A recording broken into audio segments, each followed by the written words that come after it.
So I'm sure we have some questions just now. So I'll stop right here and we'll go through some of that.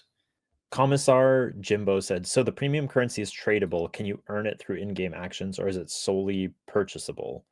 Uh, so let me answer that one pretty simply. It's tradable. It's solely purchasable. That's kind of the idea. But obviously, you can get it from other players. So if you do something for them, they will give it to you. So it is earnable in that way. So if I go chop 1,000 trees and somebody needs 1,000 trees, I can just give them 1,000 trees and they will give me the thing. So Yeah. it's hard to answer that question because the answer is like yes and also no. Curious to know if you have any thoughts on that. It's worth mentioning too that at least as it stands right now in the game, you can't directly trade the shards. You can trade the hexite capsules that you craft out of the shards, That's a good if that point. makes sense. So you can donate shards to an empire, but the emperor can't just like withdraw those shards. And then basically we'll need to think about this a little bit in more detail once we're adding other things to spend the shards on beyond empire capsules. But we wanted to make sure it's not like, hey, you donate shards to an empire to like help support the empire, and then the emperor is like withdrawing those to like buy skins or something, for their character or something. But I mean, or I think maybe we don't. I think Anyway, that's personally, I think that's fine. Like if you're donating to somebody who's going to do that, maybe don't do that. Like um, that's maybe not something that you want to support. But if you're yeah. donating it, you're donating it. Personally, that's my own personal feeling.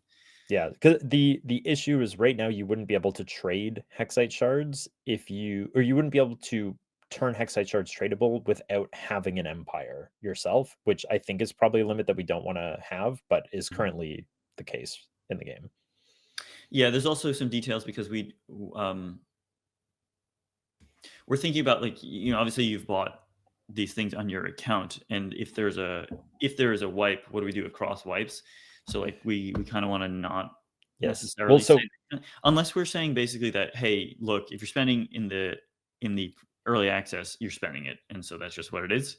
no, so I can actually answer this because Yeah. there is clarity on this that I can give. So the way that hexite shards and any purchases for that matter, and anything else that you've like earned through like some social media events or anything we've done, basically, those of you might be familiar with the concept of like the hub. Like we have this basically like your BitCraft account on the website. And so think of this as like your permanent account right now. And so here's how this is basically going to work. When you buy shards, they're basically being credited to your hub account. At the start of every playtest, all the shards in your hub account get migrated basically into the game.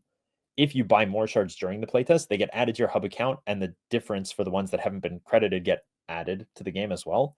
So you can always like buy shards during the playtest. At the end of a playtest, when we wipe everything, you will start the next wipe with all of the shards that you've purchased up to this point. When we do the final wipe, that will just be it. Like you'll basically get all the shards that you've purchased up to this point for the final thing. So what this means is basically there's no disincentive to like if you spend money during an update or like if it's 2 weeks from the end of the wipe or the end of the thing, there's no reason to like not spend or it's like, oh, this is going to be gone in a week anyway.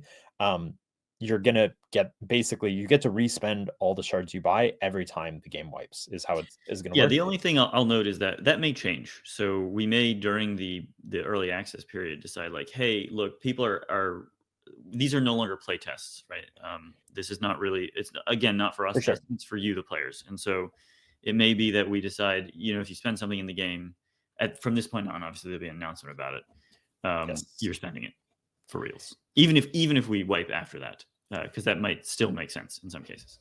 Yes, and so this also applies to the like account cosmetics. So for example, if you purchased the alpha supporter badge and you got some special cosmetics as a part of that, some of those cosmetics might be tradable. And currently, the way this is going to work is for the beginning of Steam Early Access, similar to the shards, is you will have an entry for that in your hub, and if you trade when you start the playtest, you'll get that item in game. If you trade that item to another player in game, you've lost it for that playtest. At the beginning of the next playtest, you'll reset. Some point along the way, we're going to be making it so that basically the hub syncs with the game. And So so if yeah, you trade that in game, you are basically trading it out of your hub account. we, Or essentially you're consuming it from your hub account into the game. And so I if you think trade it away, yeah, Wipes You during you early access are understandable. Let me just address the last one first. Sure. But will it be regular wipes after launch, like 1 month, 6 months?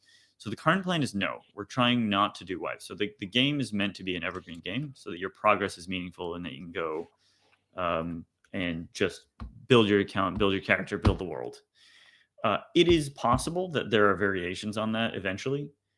Um, so for example, maybe there's a new world that you can go to and it's like starting fresh or whatever that is, or we decide actually like, everybody literally is begging us for a wipe and we decide okay, we're going to do that. But the current plan for BitCraft, the dream of BitCraft, is just one world. You're building it up, no wipes, your account matters. If you want to start, maybe we'll have mechanics to allow you to start fresh if you want to start fresh or whatever that may be. But that's the dream, that's the idea. Yeah, I think one other thing I can mention to that is obviously, like, we want there to be this long scale character progression that you're not like, basically, when you're building up your character, that's forever and it feels forever.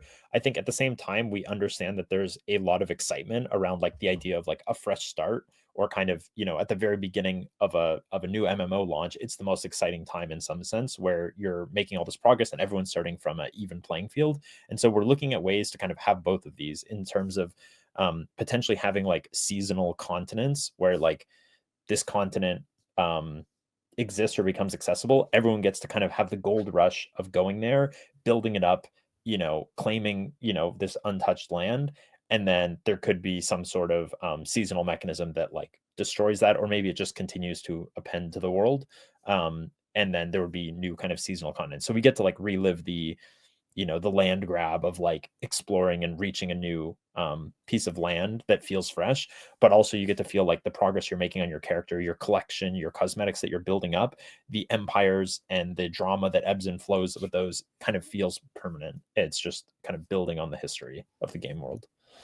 Absolutely. And to that regard, Alluvium says one world, i.e., no shards or instances. That is correct. The way it works is the world is spatially partitioned, and we use it to build a giant single world.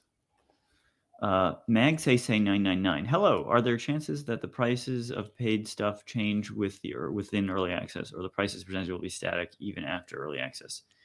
I don't So know, but I think it's hard. Maybe Carter, you'd agree. It's going yeah, to be hard for us to get it exactly right, and so I think we want to reserve that right to do that, even if we're yeah, so planning I to do that. I think as I mentioned before, like we're gonna have it so that at least in the near future, as the game for the wipes that we do have to do, you're gonna be kind of you will re-get the hexite shards you purchased. We want to be careful not to change the like dollars to shard amount so that those purchases you've made don't become devalued over time. However, the thing that we're potentially going to do, as Tyler said, is like how much buying power shards get you within the game is something that will obviously balance like what you can do with a certain amount of shards. Um, but also, I think part of what we want to do is to make it more of an incentive to not like wait for the final release to like actually buy shards and do interesting stuff like engage with the empire system.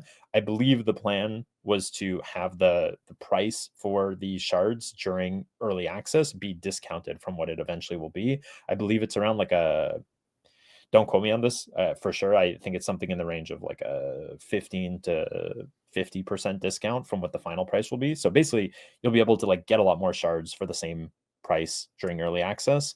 And, then later when the game comes out, you'll have to spend more money to get the same amount of shards. Just a couple of For them. sure. Will there be a daily hexite giveaway like we had in the last alpha?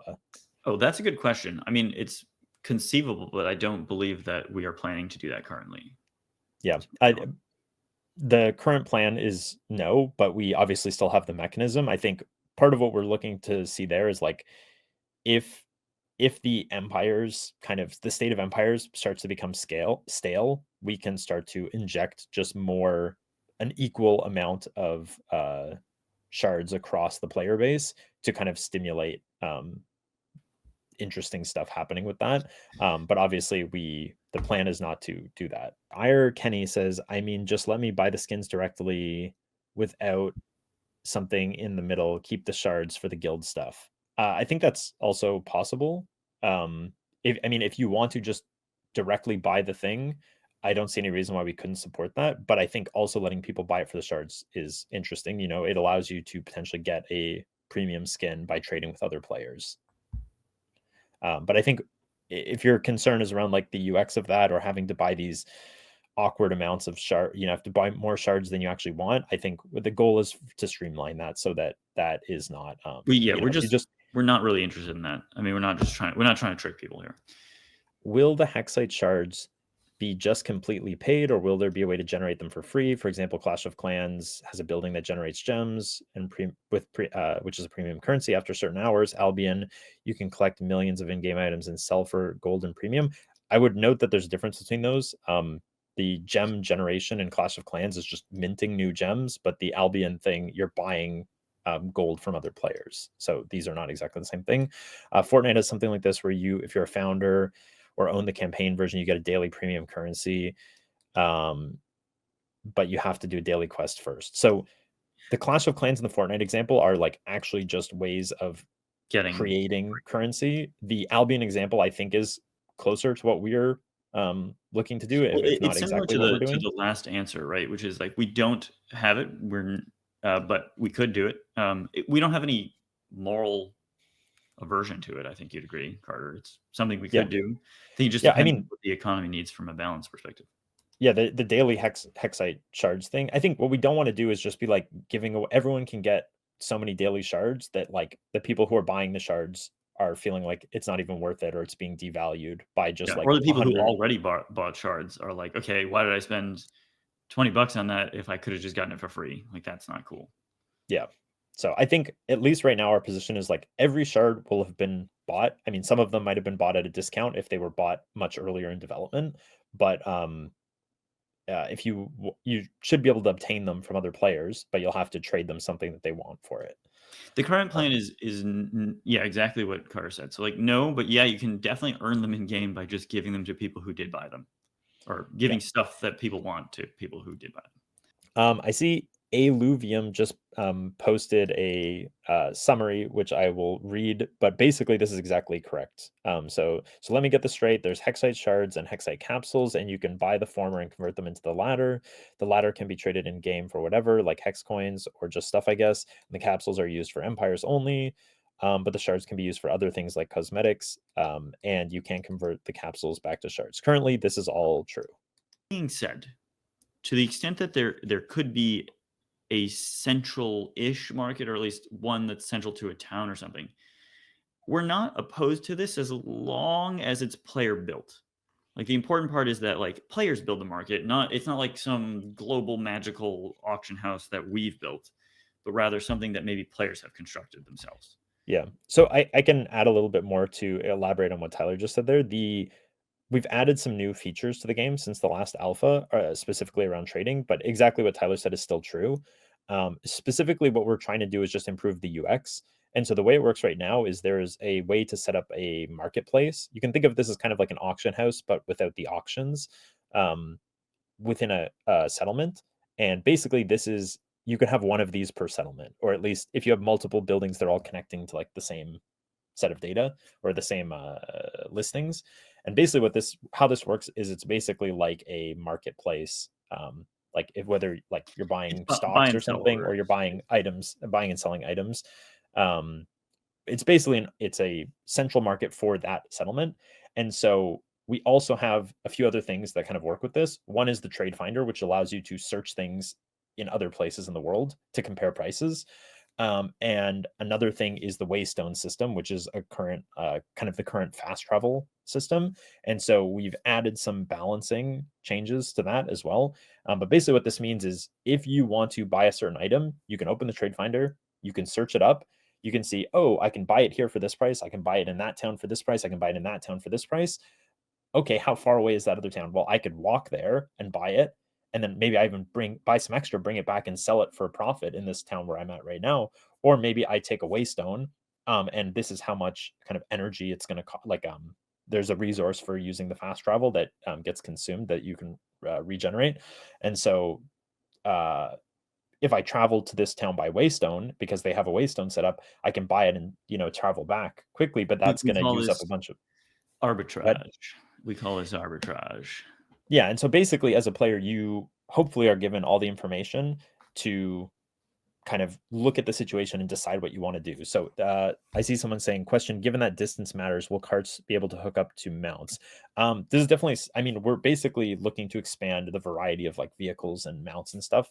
Um, I can't say for sure when that'll be coming, but we definitely want to add like pulled carts. Yeah.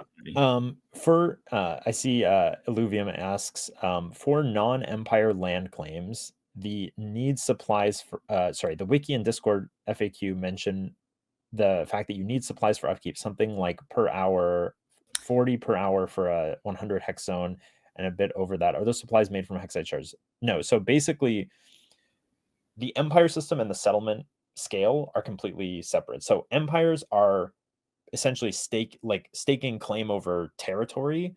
This is basically saying like this is my kingdom. Like within that territory, you can have settlement claims. These are like actually owning the tiles where you're actually having permissions associated with those. So whether there's an empire or not has no impact on the settlements. When you claim a settlement, you can expand the shape of the claim however you want. And based on the shape and the size of your claim, you're going to have a supply cost. This is empire, or sorry, this is these supplies are settlement supplies basically. And think of this more as like a resource. Like this is like a health bar basically on your claim. And so in order to fill up that health bar that drains over time based on your how big your claim is, you have to put in certain items that have a supply value. And so these are just items like if you cut down a bunch of trees, you get a bunch of logs, you craft them into planks, then you create a bundle of planks that will have a certain supply value. You just dump that into the And they are claim not, totem. to be clear, made of hexite shards. Yes, none of these are made of hexite shards. That too. I see eGem's workshop ask question, will we still convert planks to hex coins for supplies? So this is something we've been iterating on. I can't we're constantly playtesting this and kind of tweaking things.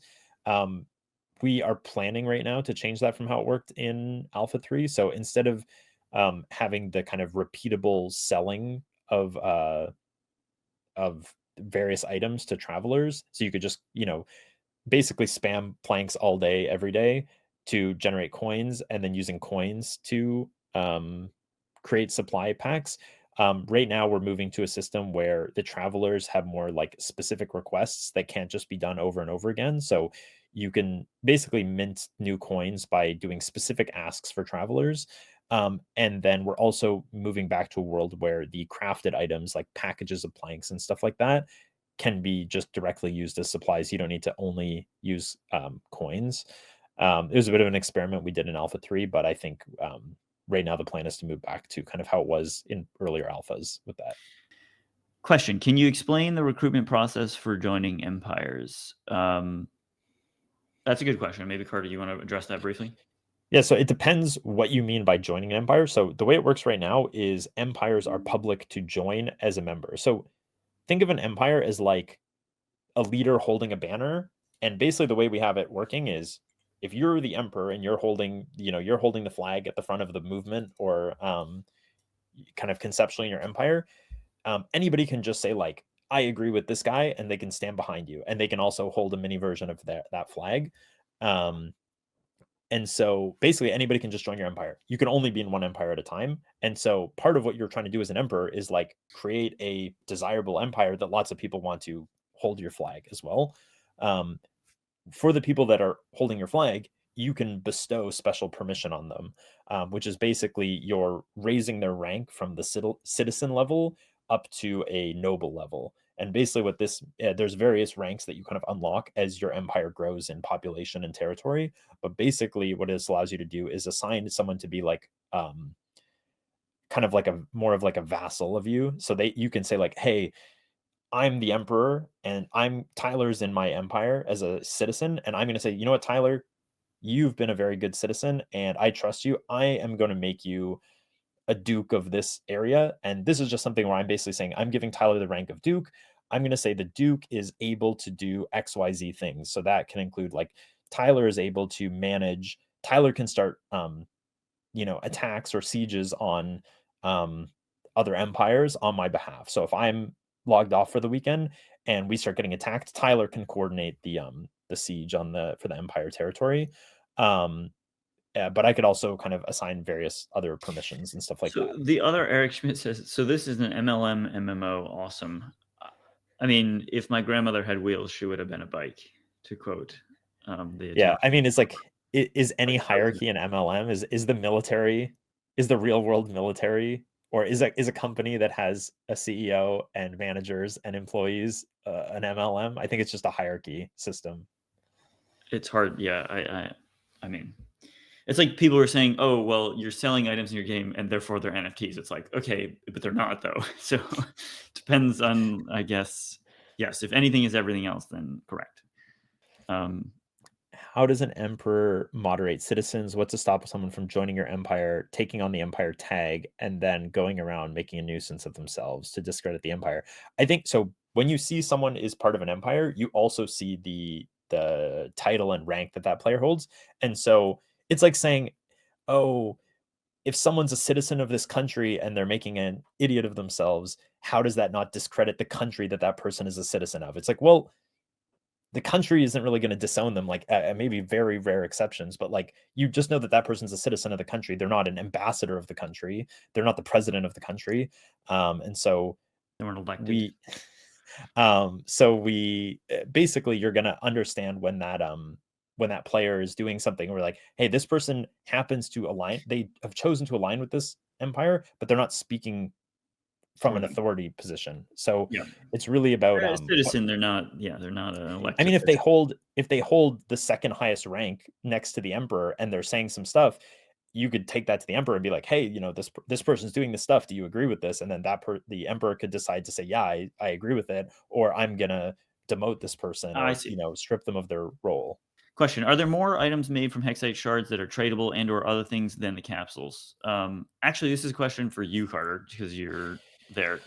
One sentence or Um, one word. there Yes, no. there are no things there are no things that are made from them, but I mean, you could in the future when we add cosmetics, you could buy a cosmetic and you could trade that cosmetic if you I want don't. to. Do we have a moral aversion to it?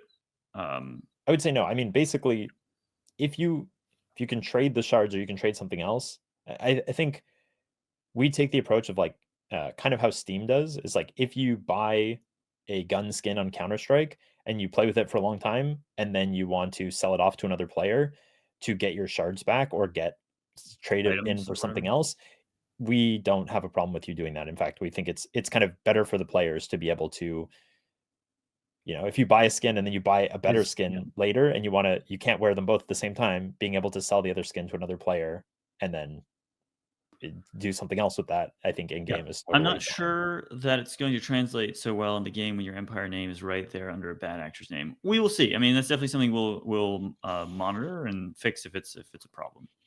These are the easy problems to solve in a way. The empire system is one of the pillars of progress. How much of that progress will require or be sped up by real world funds? It's a necessary, but not always sufficient requirement. So empires do require money. Something in our game is going to have to require money. They're cosmetic in nature, but that is the plan. Yeah.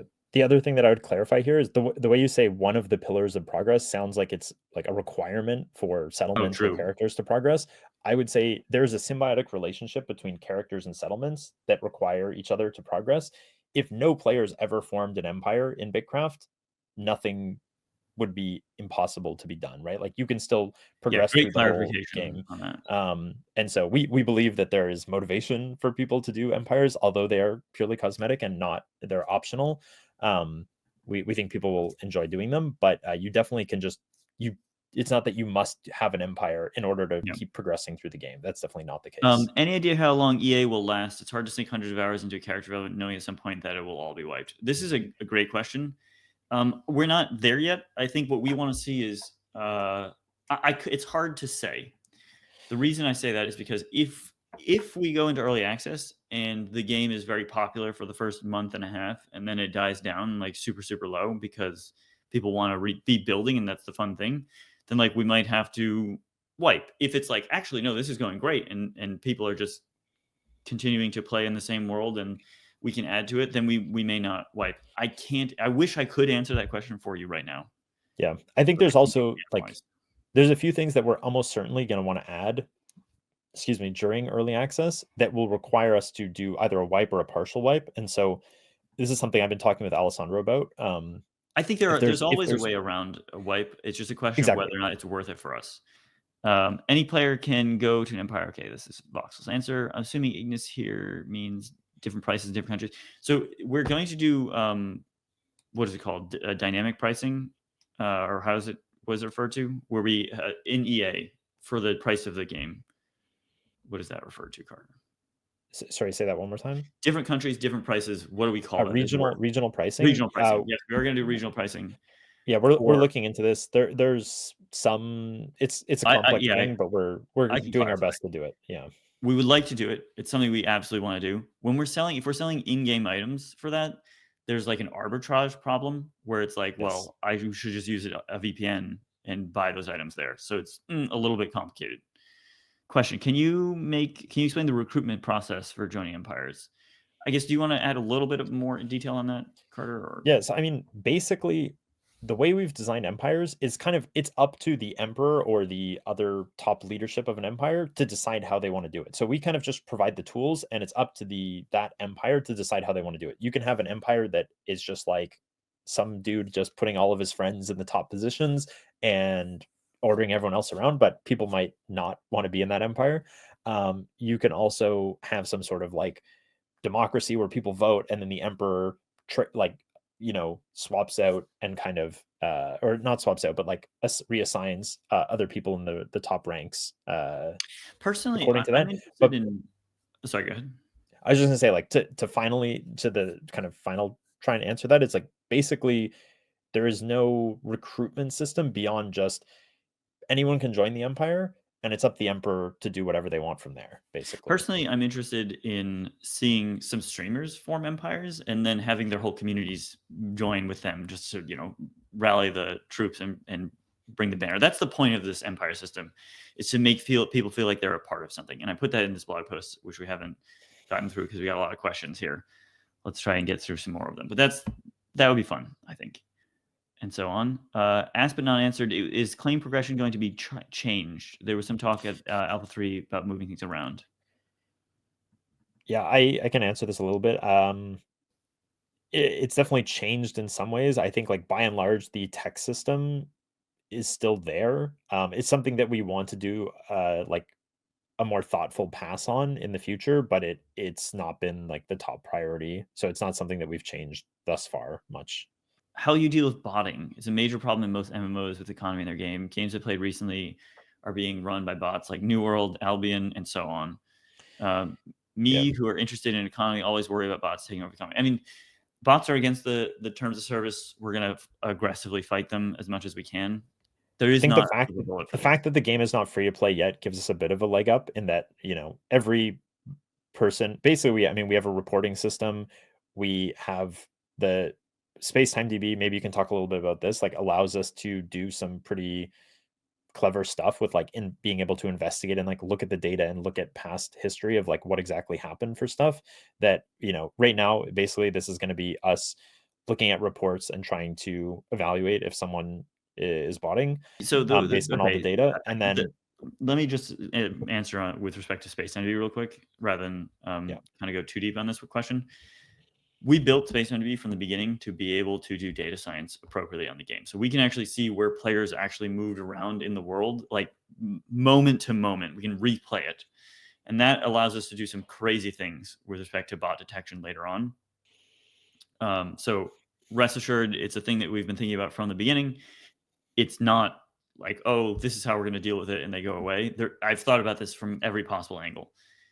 It's just an arms race. It's an arms race between the botters and the game developers. So that's what yeah. we're gonna do. The good news is as long as we're in early access, the botters have to give us $30 every time we ban them, We want to have basically. And so a true. hopefully that can fund our side of the arms race. I got a good Are- one here. I know empires are meant to be purely cosmetic, but what kind of cosmetic benefits can people gain for joining an empire rather than just the leaders? So this is a great question. Um, this is something that we spent some time thinking about leading up to the Steam Early Access, and we're kind of continuing to think about, which is basically like what are all the cosmetic effects of an empire. So just to go over a few on the leader side, well, so when you enter an empire, you see its territory. Obviously, the leader has the crown and other cosmetic stuff. Everybody in the empire has a title below their name, an actual kind of character title that shows their rank and title and the empire that they're a member of. We also, if you guys saw a teaser, that we posted on social media, we've added capes to the game. And so capes can show your empire's flag. So anyone who is a member of the empire can get access to those, at least currently. Um, we're also exploring other ways that like the empire can unlock some types of cosmetics that kind of are usable by all members of a certain rank in the empire. So you could imagine like the emperor unlocks, you know, some sort of like special clothing or something like that for all the nobles. So now if you're any noble, like any high ranking person in the empire, you can wear that cosmetic. It could also be something for just all citizens, for example, as well. So the capes are kind of an example of that right now. So we're looking to expand that more in the future. Another question we've got from Ardenak. Are there plans for non-empire cosmetics with shards? I want to know. I know I want to buy support, but don't believe I'll do much empire play. The answer is yes, or at least in the future, but still during Steam Early Access. So we have this here. This is Yes. actually kind of relevant to what's on screen. Building sort of pathway cosmetics, so you can change how your settlement looks. For example, building variants or glowing pathways, stylized walls, things like that we want to do. And then also character scale cosmetics as well. So this is things that you can buy. I think we want to have a pretty clear separation between cosmetics, for let's say, for example, for your character that you can earn and that you can buy. A lot of people, I find this sort of weird. I'll just do a quick aside on this. Some people often say like, oh, if I can buy something in the game, I want a way to be able to earn it. And I actually think the opposite is a better way to do things, because otherwise it cheapens the value of the thing that you earn if you can also buy it. Right? I think people view it from the other angle sometimes, which is, oh, if I can buy this thing, I want a way to get that thing that you can only buy. I don't want to be able to earn it. But that means that like when you look at that thing, you don't know, did somebody buy it or earn it? And that kind of cheapens it. I think it's Yep. cool if you have this thing that you can only earn.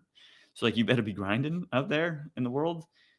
Or you can only buy, in which case we know, you know, you're a supporter of the game. It's clearer. It shows a clearer message to other people. So I'll just throw that out there as my own personal opinion. I mean, I think that's like the core philosophy. Like, and that's basically what we, I think, explain at length in the original blog we put out years ago. But I totally agree with Tyler on that. I think like, you know, if you look at another game, like let's just say World of Warcraft, you have people who collect mounts and, you know, show their status with those.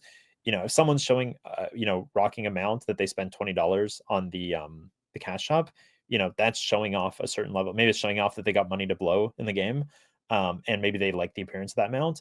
But someone else might be showing off a mount that has an insanely low drop chance or something that was only obtainable, you know, in a past expansion for getting a, you know, a heroic clear on a certain raid or something. And so these things are going to convey completely different achievements or kind of status.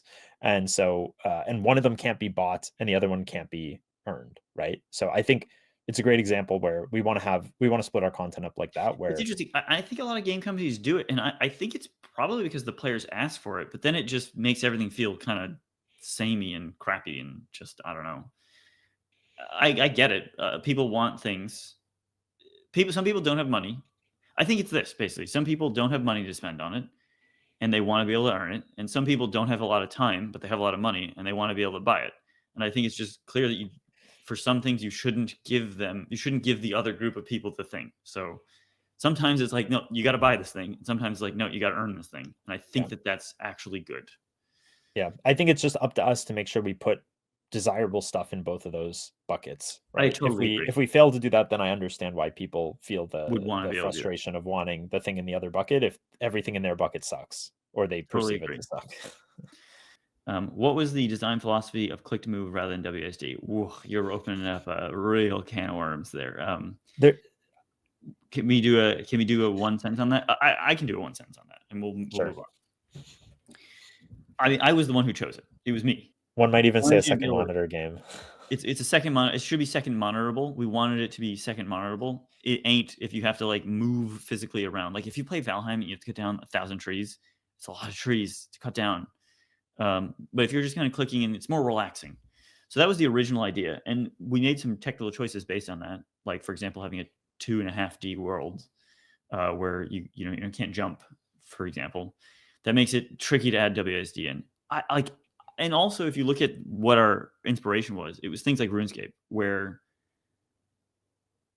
there was a clear, successful game in that category that did that, and I think that's meaningful if you have a game as grindy as RuneScape that you have click to move rather than WSD. Then again, I'm these Gen Z and Gen Alpha kids. I don't know. I'm an old, as we established, I'm a grandpa when it comes to some stuff. So maybe it's just me. Could be, but we made this choice 6 years ago, 7 years ago. Yeah. Yeah. I mean, we've prototyped kind of ways of hacking WSD into the current kind of logical game world system of BitCraft, and none of them feel good. Is kind of the other thing I would say. Like, we definitely have considered like, hey, what if we could support both in like an experimental control system? The problem is here's what I realized. People don't want WSD. They actually want a 3D game. And so the problem is we can add WSD to the 2D game, but then it's the worst WSD you've ever experienced because it's WSD where you can't jump off a cliff, you can't jump over a log, you just are getting stuck on all these 2D colliders that exist in the 2D world. That is perfectly fine when you have click to move, but it feels like you're pulling your hair out trying to move around in WSD. And you're like bumping into colliders that you can't like slide off of and all this other stuff. That really it's just like, we can do all these things to try and like simulate it being 3D, but ultimately like there's still no way to like move in the third dimension. And so the WSG just fundamentally feels bad. As someone said, this might have already been said, but will people who bought an alpha pass be grandfathered into the beta? Do I need to pay again? If you have a alpha supporter badge, you will be getting a Steam key. So the answer to that is yes, you will be plus grandfathered. the shards, so you will get that. Question: I love the relaxing second monitor part of the game. The addition of the aggressive mobs left alpha really destroyed this cozy feeling of having the second monitor. So I told the team, make it too much, and they did that. So because we had it so not enough for a very long time, it just needs balance. We'll balance it. I don't think it's going to be. First of all, there's nothing you can even do about it. Also, it was just like, oh, there they are, and that's just what it is. But we want to make it so you can address it.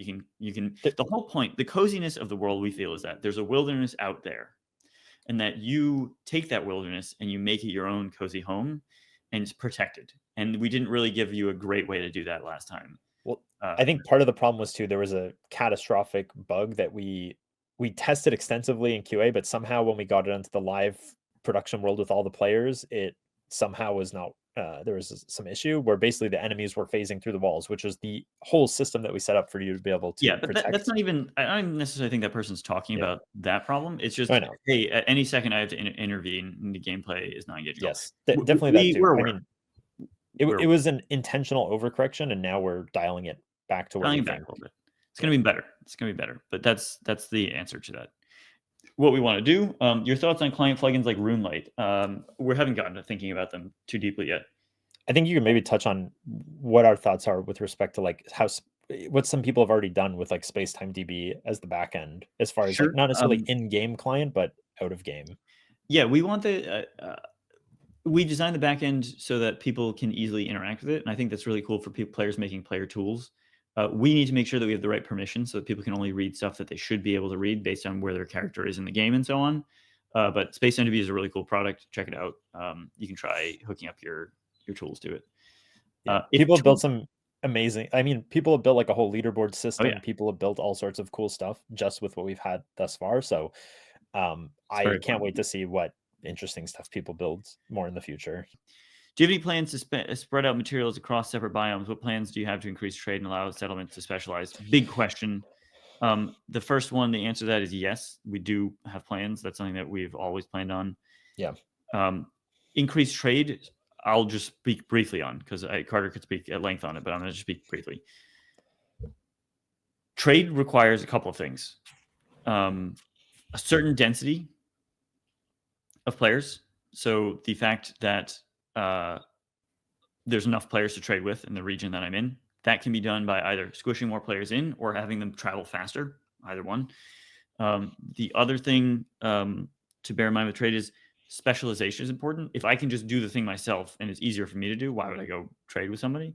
So that's the thing we're trying to encourage. And then also information is one. So I'm not going to walk across the entire world. This bakes into density, because if I have a high enough density, then I know that a marketplace is going to be likely to have what I want because there's enough players. But if there's not enough players, I need to have information to know that it's worth going over there to get this thing or sell this thing, because they're going to be able to do it.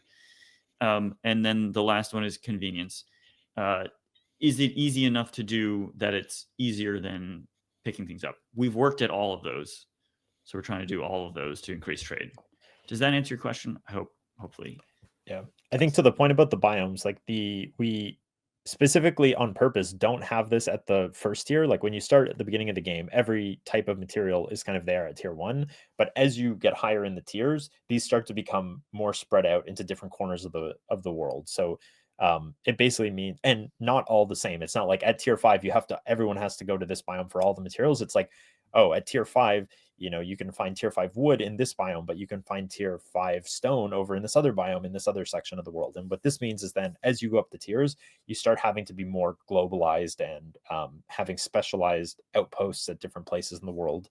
But at the early game, we didn't want to burden you with so much traveling and kind of worldly knowledge.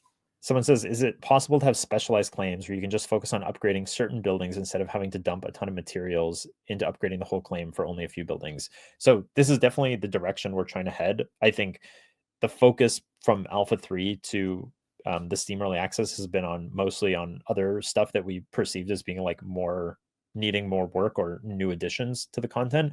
But I think this is still something we can improve more.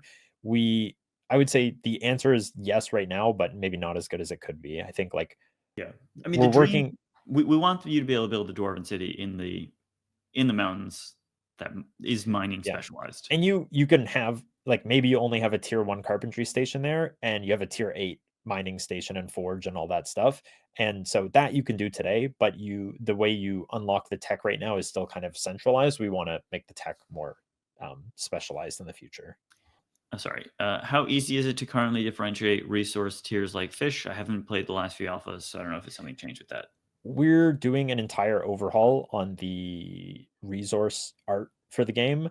And so maybe we can post some stuff for this in the upcoming weeks and months as we get closer to the Steam Early Access. But so far we've finished the ores, the stone, then the fish have been all 100% redone up to tier 10. And so they should be a lot more clearly identifiable for what tier they are. We're working through some of the other resource types as we speak. So I'm hoping that will be a lot clearer just across the board, not just with fish. I'm just going. Someone says, any new biomes for early access? There's definitely going to be some new biomes coming. Hope you guys are hyped for that. As somebody who wants to set up in more exotic biomes, the funnel up system kept me stuck in the basic forest the whole time and killed my sense of progression.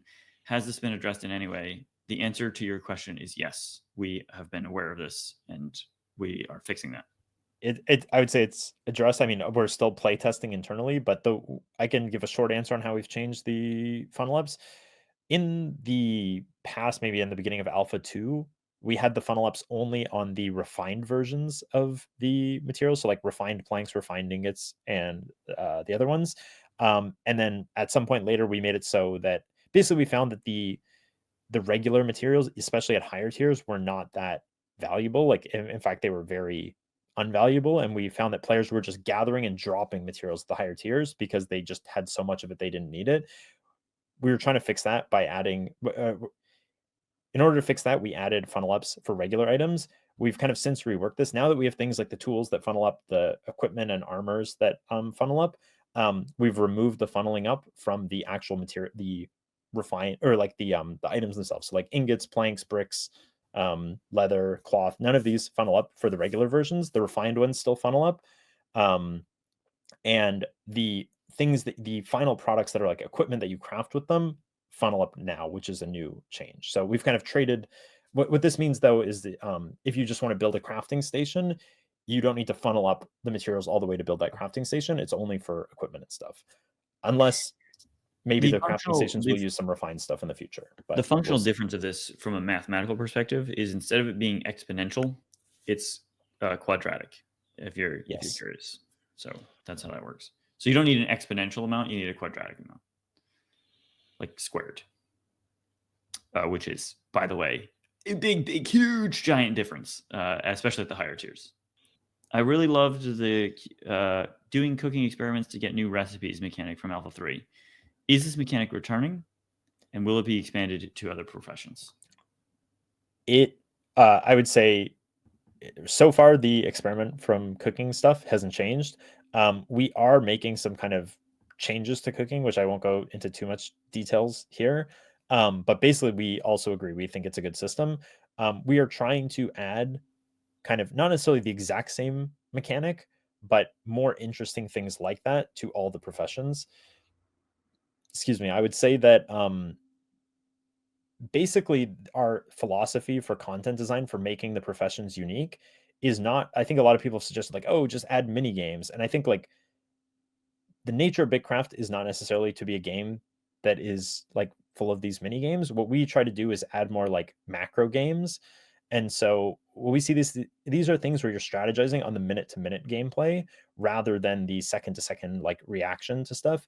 And so I think fishing is kind of an example where we've done an okay job of this with the kind of the gameplay loop between fish the bait fish, then use those as bait to fish the medium sized fish, then use those to make chum to go out in the ocean and find the ocean schools, and then chum those and then fish the big fish.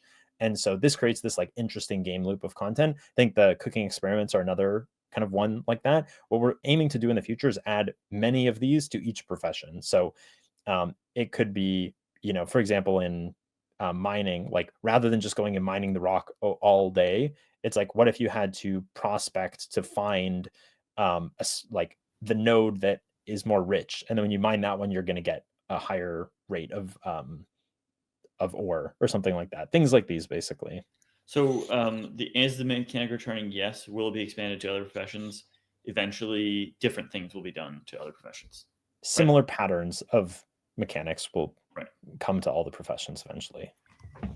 Is crafting a skill you can level up and increase the rarity upgrade chance or something? Basically, as a crafter of your own kind of craft, will you be able to make more high quality items by practicing?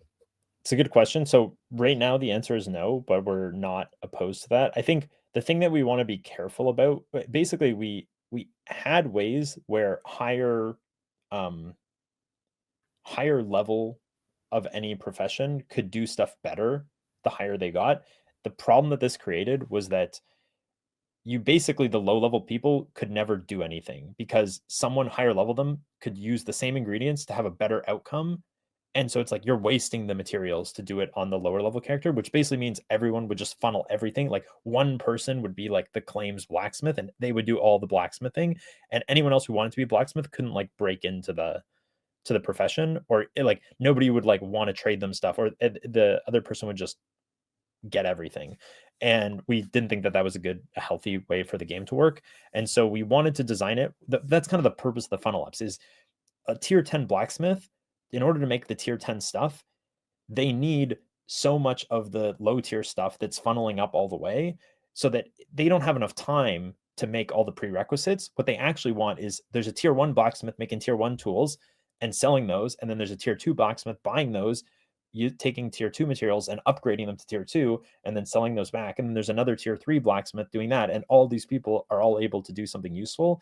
And the tier 10 blacksmith, even if they like it might be cheaper or whatever to buy all the tier 1 materials and craft it all the way up, but there's other stuff that they can do as a tier 10 kind of artisan in blacksmithing that is a better use of their time, that it can earn more kind of value or create more value for the other players, that it's actually a waste of their time to do the low tier stuff. And that's kind of the balance we're trying to strike.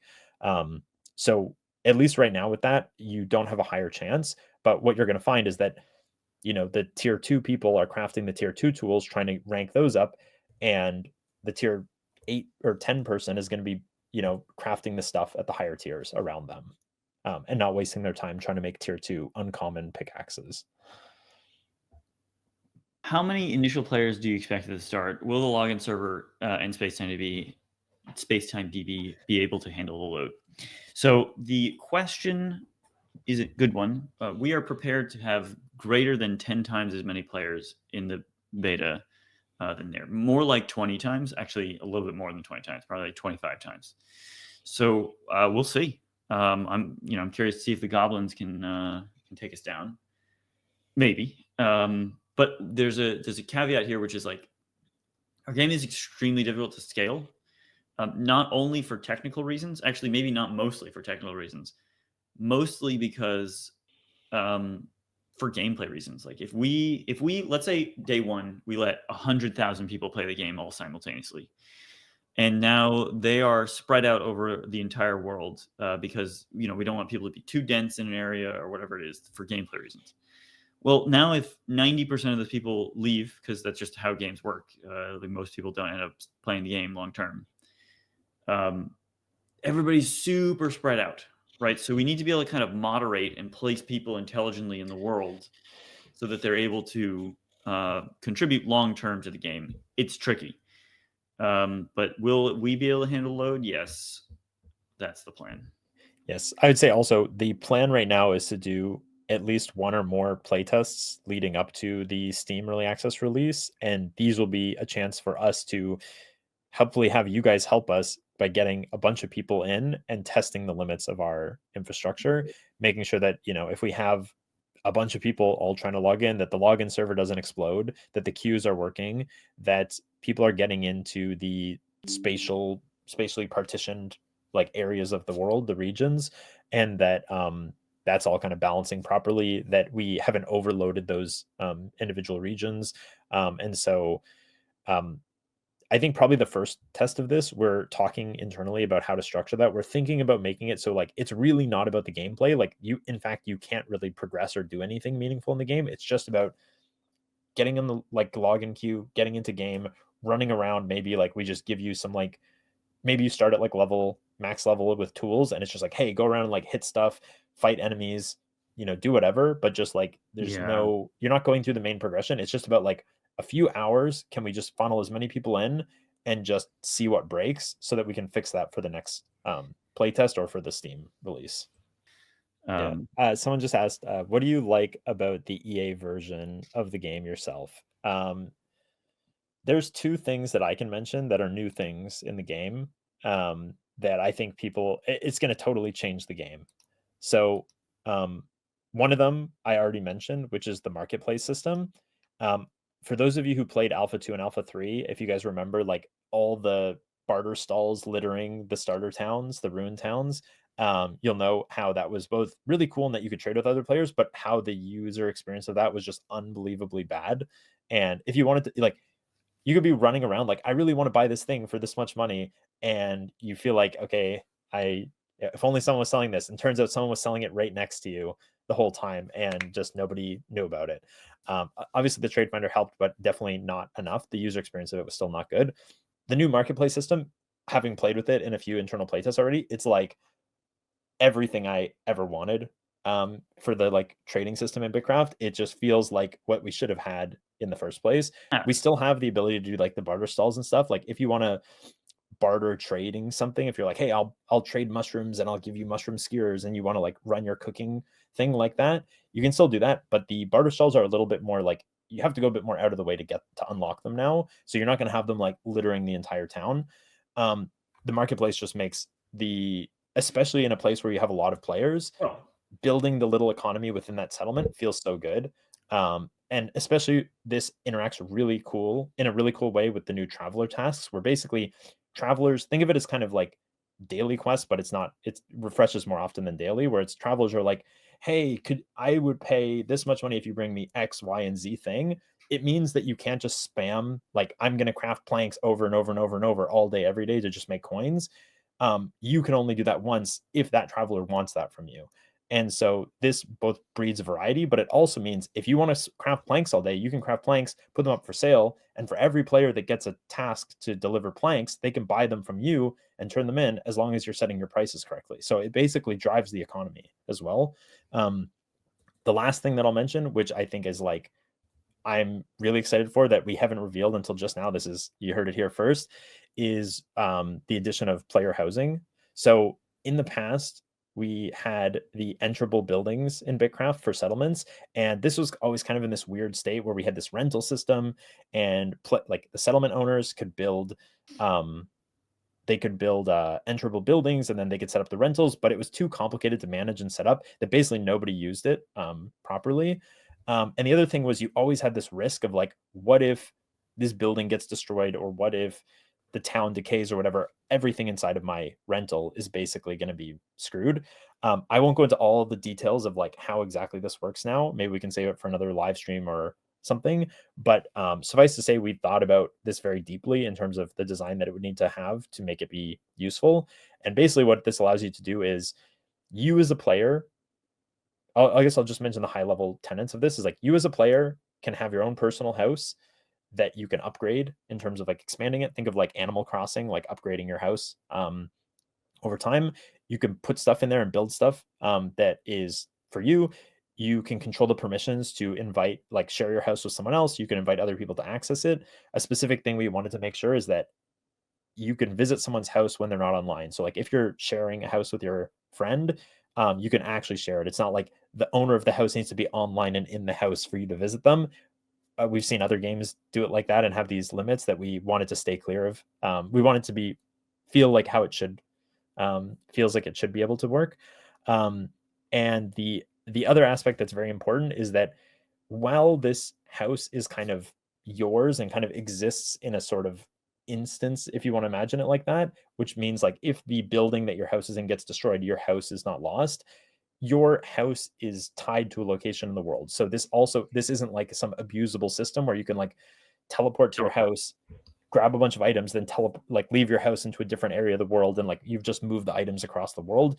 We put a lot of thought in making sure that like this doesn't break the world feeling like it has distance in it.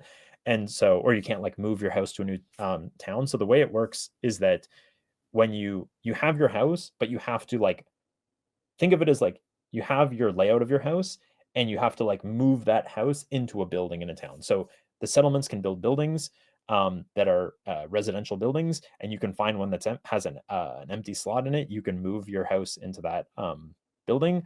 You can build stuff in there, and then if the building gets destroyed or you want to move your house to a different town, you have to go through a moving process to move it over there.